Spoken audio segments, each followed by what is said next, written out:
Okay, the next person we have, remember new people, we're using our stylus, not our fingers. Person comes up.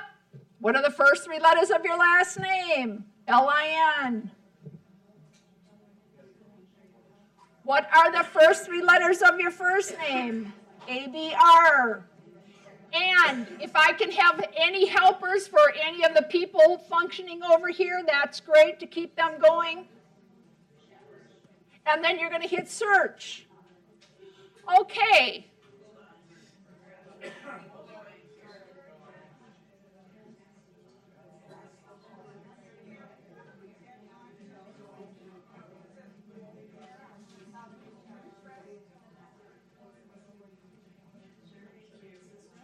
No. Yep. It's no. It just is taking a moment to. Oh, did it get shut off?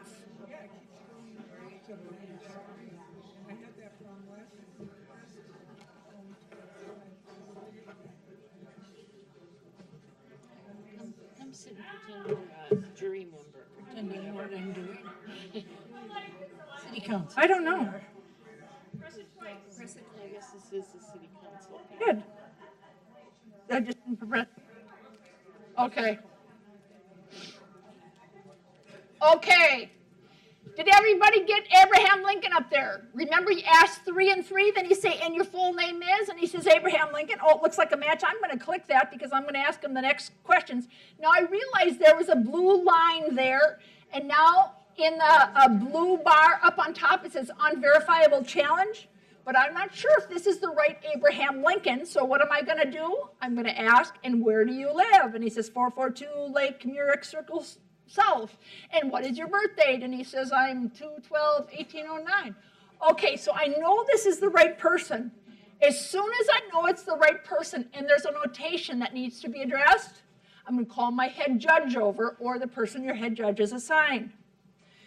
So the head judge is going to come over, and they're going to tell the, if no one's around, they might just speak to the voter there, or they might call the voter over to the side.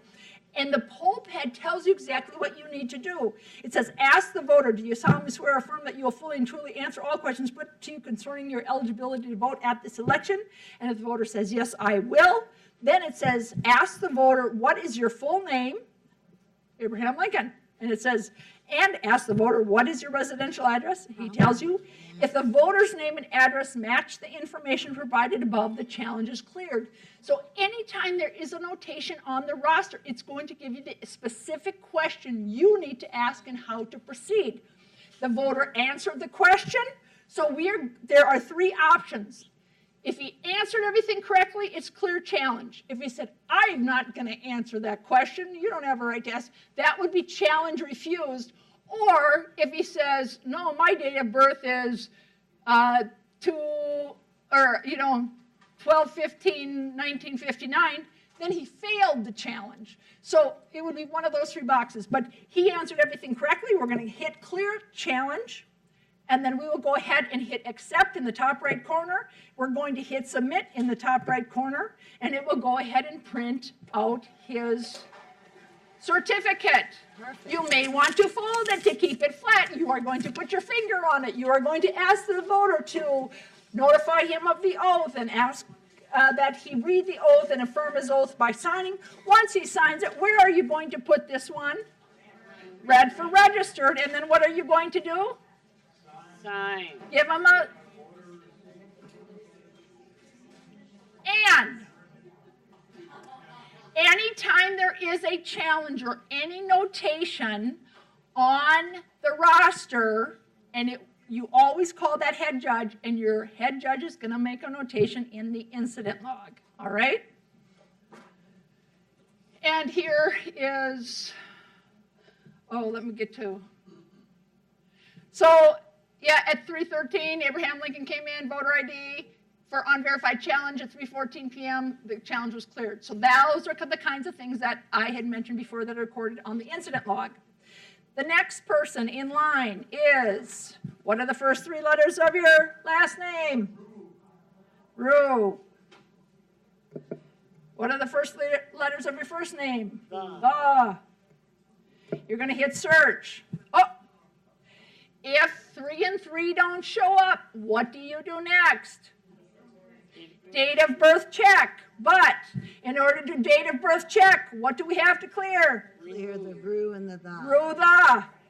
Clear those rue thas. You're going to click advanced search over on the right. Then you're going to click above DOB. Then you have to enter his date of birth.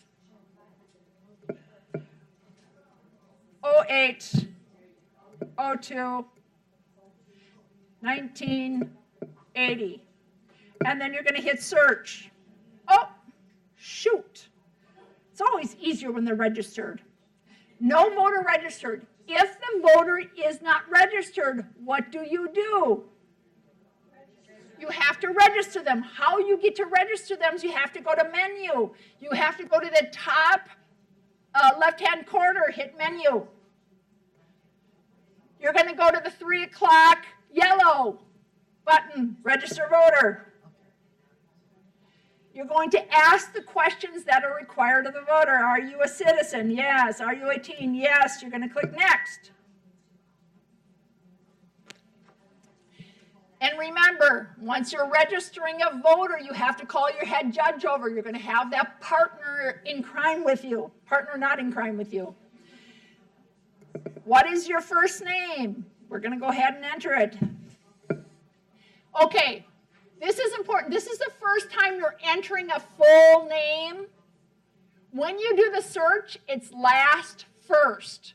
When you're entering the name, it's first last. I wanted to make sure that I pointed that out to you. Theodore. And here you'll have to enter everything.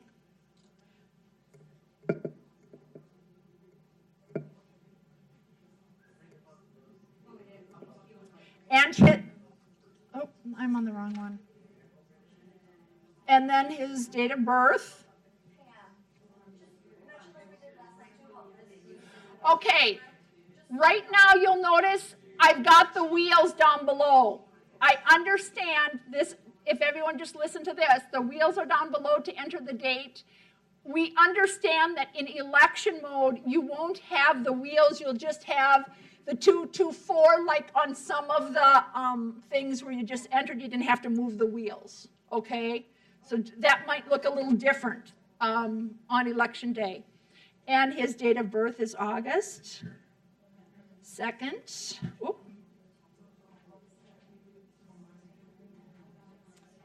$1980. People are going to remember the details. And then you're going to click next.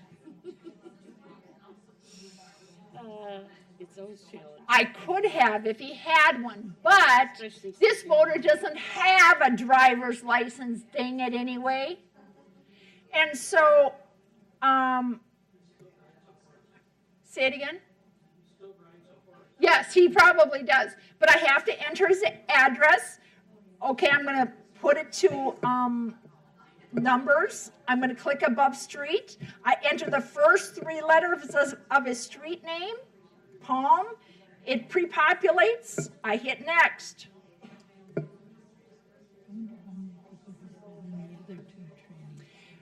And this says he does not have a driver's license or ID. He has a social security number, so I'm clicking the second one. Election judges to show. Oh, a lot. And it's, and we're just going to put in,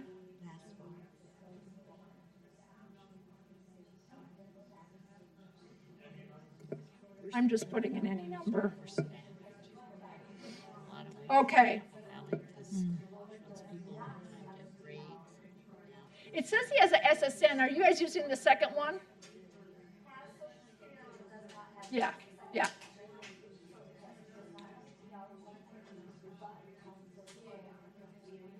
So is everybody where I'm at? Residency verification at the top. We've got these 3 boxes up. He doesn't have any other document. He's got a social security number. He just moved here, so he needs to be vouched for.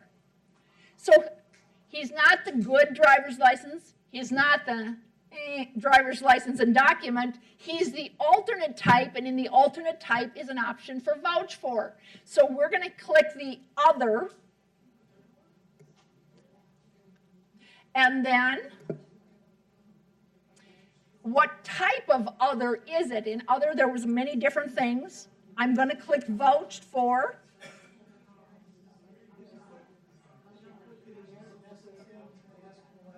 I just put 1, 2, 3, 4.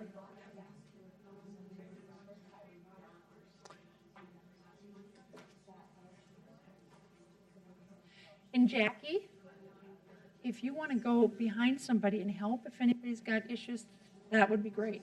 And then we're going to click next. Anybody who's got help, we got another helper here because she's technically savvy, I understand. So it says, I swear or affirm that. I got to switch so that you have this. He's going to be pre-vouched for it, and it's a pre-registered. He's pre-registered to vote in this precinct, and his name is John Smith Jr. So he says, I am pre-registered to vote. So whoever's going to vouch, you ask them the questions. Are you a pre-registered? Are you registered in the precinct today and did not vouch for someone? Or are you a residential employee? Those are your three options, and he's telling us he's the first one. Then we have to put the vouch for's voucher or ID number on this form, and it tells us what his voter ID number is. I'm clicking above the voter ID, I'm switching my keyboard to numbers, and I'm entering 999 353 919. And when I hit voter's name, it's going to auto-populate that. His ID number is tied to him. So, okay, very good question. Thank you for asking. We had a very good question. Where do you get the voter ID number? If I am registering somebody who is using vouched for, you can use the greeters list or the person next to you on their poll pad. You can use their name to look somebody up. And we'll do some of that too. I mean, that's where you get their voter number. All right? Yes? Right. So that's where we're going to use the greeters list, or if you're registering someone and he's not, he can pull up his name and get the voter ID, and then that's the easiest way. Then you can look at his and enter it on yours. Thank you. There's no way right there to do it. Registration table and roster table. It really would, you would okay, is everyone here? Okay. When somebody vouches, they also must put in a phone number. It is required. So he tells us his phone number is, I'm switching to numbers, 555, 555, 5555. I don't know what his number is. If someone says, I don't have a phone, you're going to have to put something in, then you're probably going to just put 000, which would mean they don't have one. But you are to ask because they are required by law to give you a phone number. So then if they didn't have one, it would be recorded in the incident log. So-and-so vouch indicated they didn't have a phone number. We entered 000, but we've got that voter's ID, so that person better not be lying. Then we're going to hit sign. This is very important. I want everyone just to take a minute to listen. The only time you are registering anybody on election day where you turn your poll pad around and you release your stylus is to someone who's vouching. Not the person vouched for, only the person vouching. They're signing their name that I know that you live in this precinct, because if I'm lying, I get prosecuted. They must sign their name, all right? You turn this over to them, turn your poll pad around and this swivels, ask them to sign their name, and I'm signing John Smith here, So if they're lying, 5 years in prison, $10,000 or both, right? And the only time you as a roster registration judge must sign, the only time you must also sign your full name is when you are registering someone, okay? Because you ask those questions, I'm signing my name, Pamela Gackstetter, it's a long name, blah, blah, blah, blah. And I'm hitting next. I could enter this voter's previous history just so someone would tie it back together. We're not going to waste our time doing that today. We're going to hit next. We're looking, reading, is everything correct? Yes. And like any other time you are registering someone, you still have to put your initials. Okay? Yeah. And then we added them. So the only time someone besides you signs on this is when they're a person who is vouching for someone else. Now have you got a certificate? Okay. What are you going to do? It's kind of a roly-poly thing. You might need to fold it a little bit to hold it straight. You are going to ask the voter to read the top. When anybody registers on election day, how many times do they have to sign? Right. 2. They sign the top is the VRA. Then they sign the bottom. They're going to affirm their oath, signing the bottom. You are going to fold it so that we can alphabetize it later. Which bin does it go in? Blue. And what are you going to give them? I got the best judges. Okay. Is what? There are 45 counties in Minnesota using it this year. 45 counties, that's a lot. Okay. Then, do you remember we talked about logging how many times somebody vouched? Here's our log sheet. John Smith Jr., we had his ID number, and how many times did he vouch? Say once. If he comes back and vouches again, he can vouch up to 8 times. The voucher information, there is the voucher information on here. Voucher name John Smith, and it has his address. His voucher number does not print on this sheet.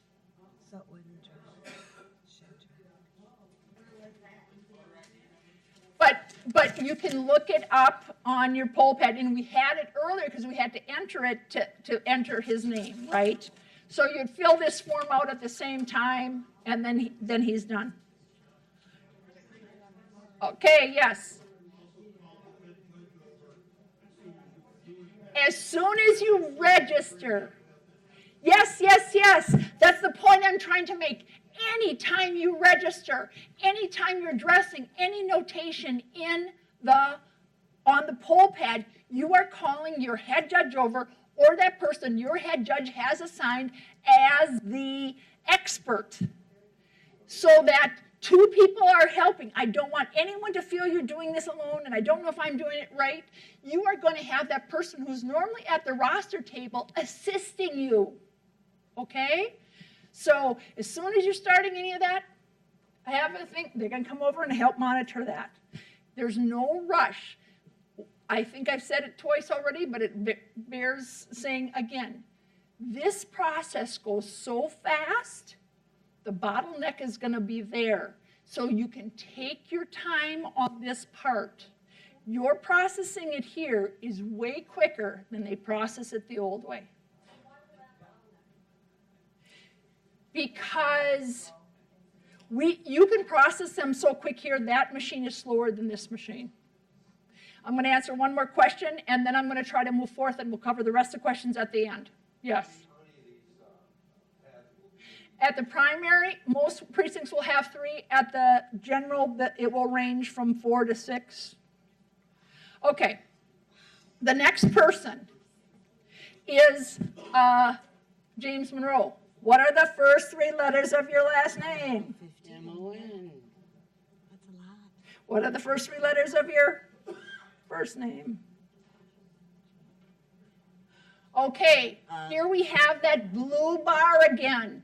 See it? It's pretty light up here. It looks more obvious when you're actually on a poll pad, and it says challenged. And what is your full name? James Monroe. I'm going to pull it up so I can read it more clearly. And where do you live? I live at 277 West Gulf Drive. And what is your birth date? Once I know I've got the right voter ahead of me, and there's that challenge, what am I going to do? Read. Call the head judge. So then the head judge is going to say, ask the voter, do you solemnly swear that you're going to tell the whole truth? Da, da, da. And the voter says, no, I'm not going to answer. Or that question, or he says, yeah, I'll tell the truth. Then they said, are you on probation or parole for a felony conviction? And he says, it's none of your business, and I'm not going to answer that. So maybe he answered yes to the oath, but not going to answer that. So he didn't clear the challenge. The challenge was refused. See the middle one? He didn't fail it. He didn't, but he refused it. So what is the option? Challenge refused. I'm going to hit the middle. Now comes up with the warning. Are you sure you want to mark James Monroe as challenge failed refused?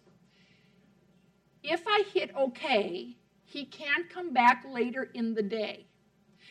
And that's the right thing to do because he did fail the challenge, so I am going to click OK. And now you'll see it comes up challenge failed refused. I want to make sure this is very clear to you, the difference. If he says, I'm not going to answer that because it's none of your business, and I never liked the fact that the state law said you had to ask me that. He walks out. It's very different than he says, you know what? I did get a letter the other day, and I'm not sure it said I was if I've been cleared or not. I want to go back to my apartment and look at my letter, and then I'll come back. He didn't fail, he didn't clear, and he didn't refuse. You're going to just back out of him, give him a chance to get his information correct. That guy can come back, but the guy that says no, it's once and done. Once you say no or once you fail, then you're done, okay? Make sure you understand the difference on that.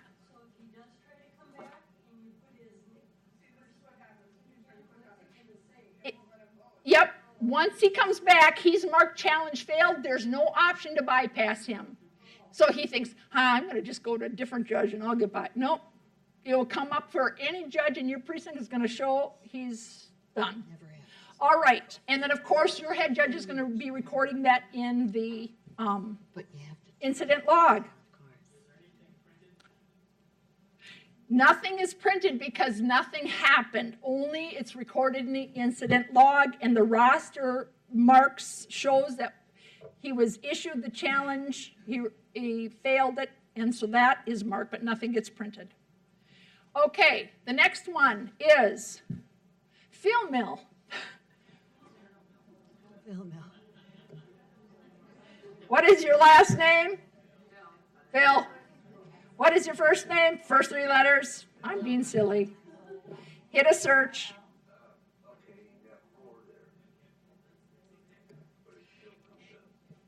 Right. You could do one, I could just do F, but everybody who has a F, usually if you get the first 3 of each, the first and the last, that narrows your search enough. If you're finding that's not narrowing it enough, you might want to say, what are the first 4 letters of your last name and first 3 of your first? Or you can play around with that. Worse been suggested to us that 3 and 3 usually gives you a small enough list that you can kind of look to determine it. This one comes up with what? Do you see the ID required in the middle? So, but you're still going to ask the question because remember, we're not 100% sure this is the same person before we ask for their ID. So where do you live? 816 Limpet Drive. What's your date of birth? 1800. Okay, then we know that an ID is required. Acceptable IDs in this circumstance are exactly the same as election day registration minus vouching. And the reason is Most of the time, it means someone registered online, but no human being has seen this person to verify with data that that's a real person. So the vouching option isn't an option when it says ID required. You are going to need to call your head judge over. You're going to need to see the IDs, excuse me. I hit the wrong thing. You're going to ask to see ID or ID and whatever, ID and document. No, you're not going to hit anything. All you need to do is see an ID. So they're just going to show you the IDs to make sure that they're good. If he shows you driver's license, yep, that's good. Then you can accept him, okay? Passport and a document, any of those things except for the vouching. You just have to see it. If you see it, now you can hit accept and submit, and then that one prints. But because you addressed an issue on the incident log, even though it seems like a simple one, remember, hold it, keep your finger on it, ask them to sign to affirm the oath. Where does this one go? Red, because they're registered. So, yes. What was your question? No documentation as to the type of identification. That's right.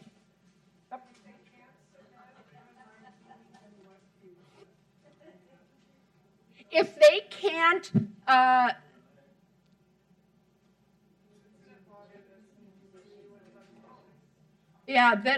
if they didn't have the ID, then they can't let them continue on to vote. You record it in the incident log.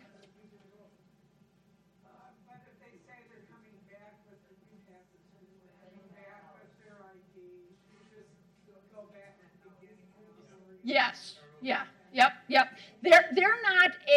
They're not a challenge refuse situation. That's not what they are. Okay? So is there a cancel at the top of that? You know, how do we get out of it? Yes, there's a go back. Okay. We are doing really good. We have 13 minutes. Did I hear a smirk over there? Okay. I want to show you how to use the precinct finder. So I want you to go to the menu over in this corner, top. I want you to go to the blue, it's at about 1.5, the blue precinct finder. And I want you to enter this address. So this person comes up and wonders where they vote. What's their house number? It's here, 903 Almas Court. I'm going to just enter 903. In the first, I'm going to tap the street name. Remember, I only have to enter 3. I can wait for it to populate. Oh.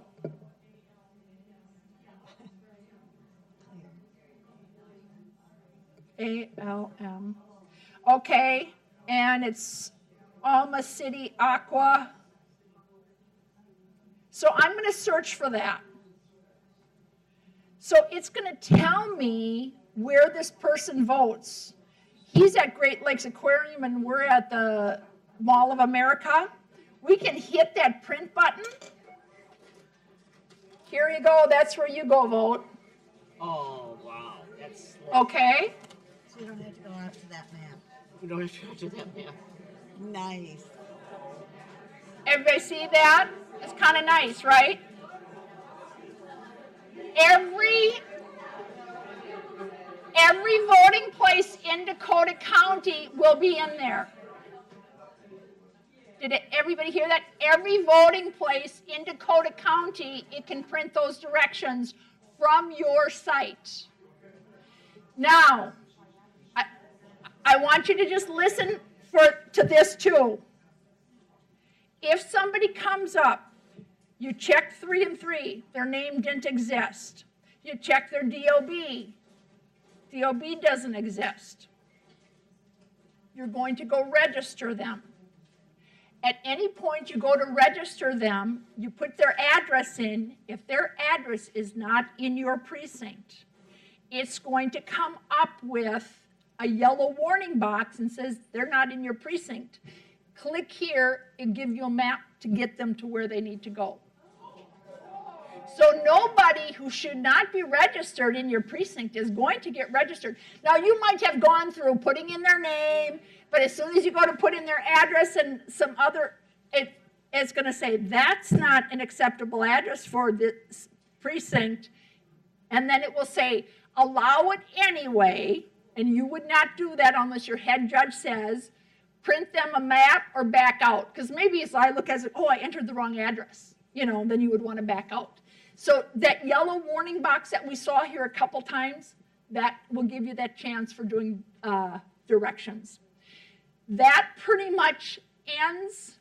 I want to talk about a couple things. We've got about 9 minutes left, and I still want to pack the equipment up because it is really important how we pack it up. This is expensive equipment. We want it packed up correctly. If you're looking for last names, remember 3 and 3, but maybe you don't know. Is it O''B? You might need to check 3 different ways, but if they have those unusual names, a good alternate is a date of birth check. If you're looking 3 and 3 and it's like Anderson Smith, Smith-Anderson, you don't know. But if you do a date of birth, if they're not in your precinct with date of birth with any of those options under their date of birth, because their date of birth isn't changing when they hyphenated their name, that's a good check. If someone says, well, I don't know why my name is missing, I'm for sure I voted in this polling place, sometimes they get confused with school districts, I want to make sure you know that. Oh, but I went to City Hall and registered. Well, if they came and registered today, it doesn't help for the primary, they will be unregistered, so if it was 20 days or less, and they said, well, I voted 6 years ago, I've always been registered. Well, you have to vote every 4 years or your name gets eliminated. Someone might come into your polling place and say, oh yeah, I want you to know my husband died. They have to have all the key data, name of deceased, birth date they died, and then they have to sign their name. And that is the end of that. Janae, I'm going to have you switch me to putting the equipment away, if you don't mind. And we are going to start putting the equipment away. But I do need you to listen and keep up with me, because this was a problem last night for the first time.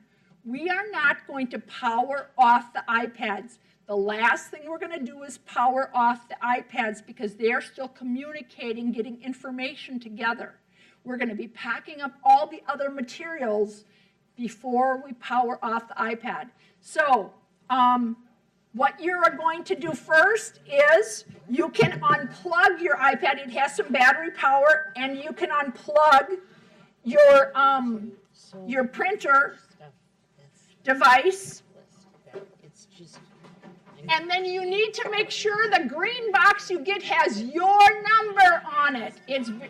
another level. And turn your printer off first. I'm sorry, the printer button is on the left-hand side. Printer button on the left-hand side.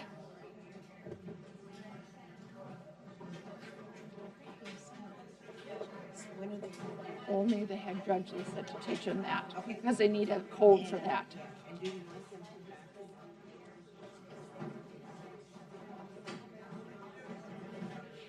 Yeah, they are going to need to do that too. Yes, they are going to need to do that too, Mary.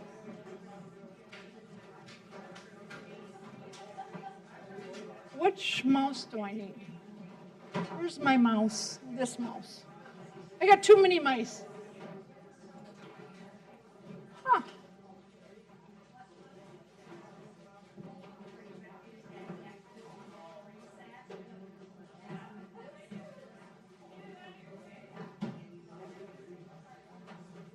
Janae, well, I wonder why my mouse won't work. It's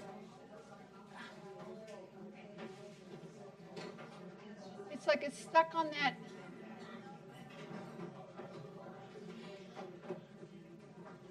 Oh, there we go. Oh, is it finally working? Okay, so everybody make sure, remember, you are checking your ID number with your equipment. Everybody's a step ahead of me here. I wanted to get my mouse going. You should have shut your printer off, and I'm going to ask you to kind of stay with me if you're a little bit ahead. Just hold up till I get there. You're going to pull the cord out of the back of the printer. The printer goes in with the light towards the face. The light towards the face. Then you're going to separate the adapter from the rest of the cord. And this is one piece I want to make sure that you all see. You might see it better on this with this mouse. It doesn't show. So there's a little indentation I'll show you over here. Do you see this? The longest part of the cord is going to go in this way. The adapter is going to go in. It's going to match the indentations on the foam. It's going to go in this way. So I'm going to take this, and the reason is if it's too tight on the foam, you'll push this in too much. So we're going to have that go in the long spot. And then you're going to take the cord and put it on one side of the adapter.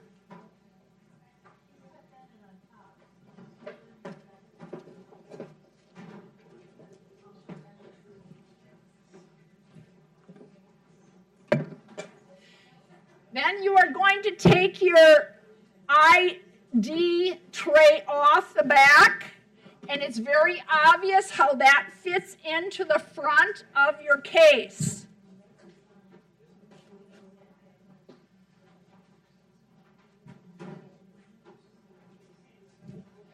Then you're going to take your power cord. And I'm going to see, I don't know if I've got, oh, no, don't do that part yet. We're not going there yet. You're going to shut down this and put that next to your ID case in that open space, and you're going to put your cord in that area too.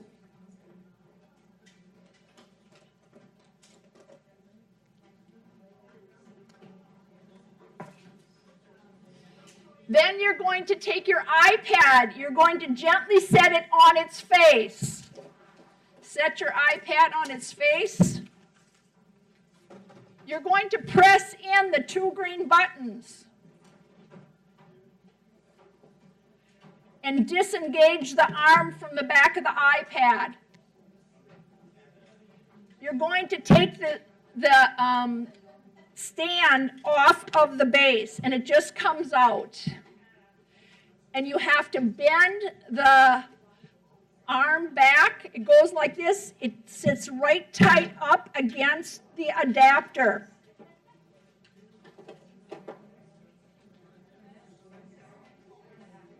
Then your base goes on top of all your equipment.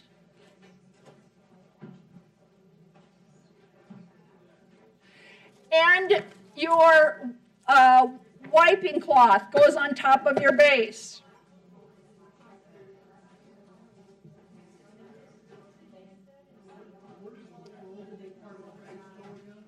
It goes right next to your adapter.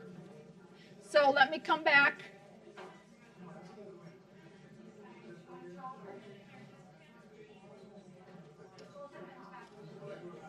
Yes. Yep. I think we're going to put this, all the cords on one side. Perfect. Yep. Yep. On top. Yep. And then the perfect. The last thing is your iPad. On your, if I'm looking at it, it's on my left side. I'm going to press the button in, hold it in. It's going to come up with a message, slide to power off, and I'm going to shut it off. And then when it goes in your box, the apple is up. And the good side goes in the case, not along the hard stuff here. The good side goes in the case. And it's a little hard to get it in there. It's a tight fit, but that's okay. I just spent a week And then in Holland. Went to- your latch is latch. And I think I met like 6 Katies at the wedding. It was I just bet a you they're a riot. lot younger than me. No, they were all different ages. It was just really fun. Oh, when my daughter was born in 1980, she was little. We had 5 ladies, all about her age. A little older, a little younger. And all of our backyards flowed into each other. So the moms would all say, Katie, come home for dinner. Katie, come home. And I came running every time. I was hoping I'd get a free dinner out of I it. know. My son, daughter just is going to turn 15. I've got, this week. I do have a couple more things I want to mention to you folks. We're almost done. I got about 3 more minutes if you'll just give me your attention. Thank you, Stephanie, for bringing that to my attention. And then your little one, who's 8, or no, I'm sorry, 11. Her name is Katie. You guys did awesome. I am just so proud of the great job that you did. You have to remember the primary is going to be slow, and so you'll have time. Your head judges will probably ask who's most comfortable to start there, but it will be wise for everyone to have some opportunity. And remember, anytime there's any notation on the roster or any registration, you're going to ask for assistance. So there's 2 people doing it. You'll do spectacular. The other thing is, and I forgot to mention it, I should have, is periodically throughout the day, remember I said every pad will have its own set of trays. Stephanie's creating a log, and periodically the person who's kind of helping, they're going to look on your poll pad, and there's going to be a number, how many people you registered, and say maybe, how many people you processed. It will say 15, and then in parentheses there'll be 3 EDRs, which means are the long sheets. So if there's 15, I better have 3 in my non-registered, and then I better have 12 here. And once I confirm that that's good, I'll take these out of your bin, and there are going to be 2 expandable folders for each precinct. Just everybody's getting the same one, a non-registered and a registered. The certificates from the red bin go in the red one. All A's go in A's. They don't have to be alphabetized within the A's or within the B's. But the B's go here, the C's go here, and they get put in here because the county wants them by alpha. And then the non-registered will go in here. So periodically, whenever your head judge thinks it's appropriate, whether it's every hour, every 2 hours, these will be added up, make sure it matches your precinct, and then you'll keep them separate. Someone will alphabetize that group, and then they'll alphabetize the rest, and then they've got empty bins again. Is there a way then to reset their iPad to say you did? No, we don't want, it will be recorded on a sheet. It's a good question. That's a very good question. We don't want any resetting.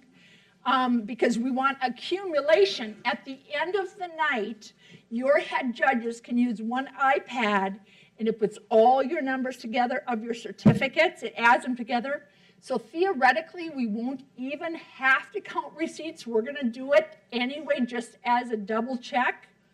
All of the numbers, it will say you've got a total of this many people voted, and it should match the number on your tabulator, but it should also match your receipts, okay? And your head judges will learn how to do that. Your head judges will also learn if by accident you registered someone and found out that wasn't right, or put a wrong address in as you were entering, and the voter looks and says, well, that's not my address, it's blah, blah, blah. They will get instruction during their head judge training how to back something out, and then we could redo it. But let me say, these go much faster, so you taking as much time as you need would much rather have you go slow and accurate than try to back stuff up on the back end, okay? A couple things also, I talked about if the printer looks red, you might need to change paper. You saw how easy that was to change the paper. All of your head judges will get some hands-on on that too.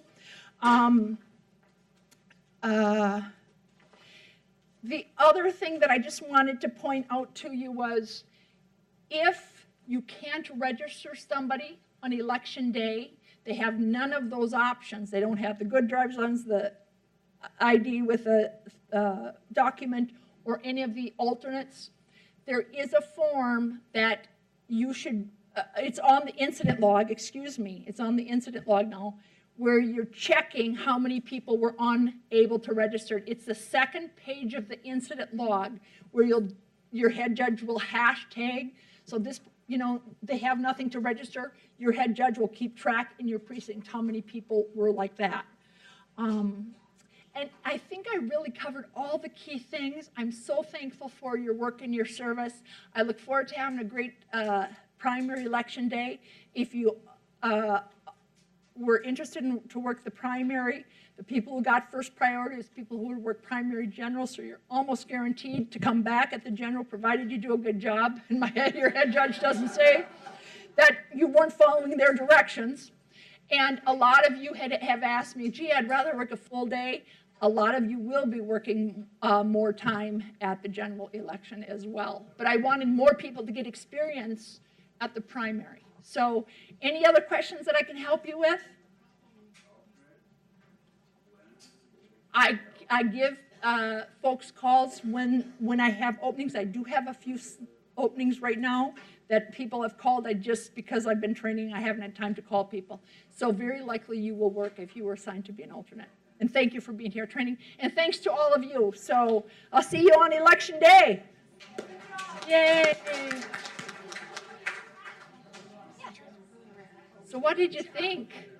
You did a great job. Oh, well, I don't know about that. It's but quite exciting.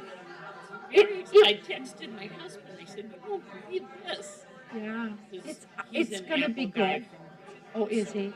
Yeah. Yeah. And if you have an iPad at home, which I do, it seems more familiar. But a lot of Yes. people don't have iPads. They have other devices. They work a little different, but it's pretty intuitive. Yes, it is. I think the biggest thing is fear of feeling I might not do it right. Yeah. And that's why I wanted to say every time there's an incident, call the head judge.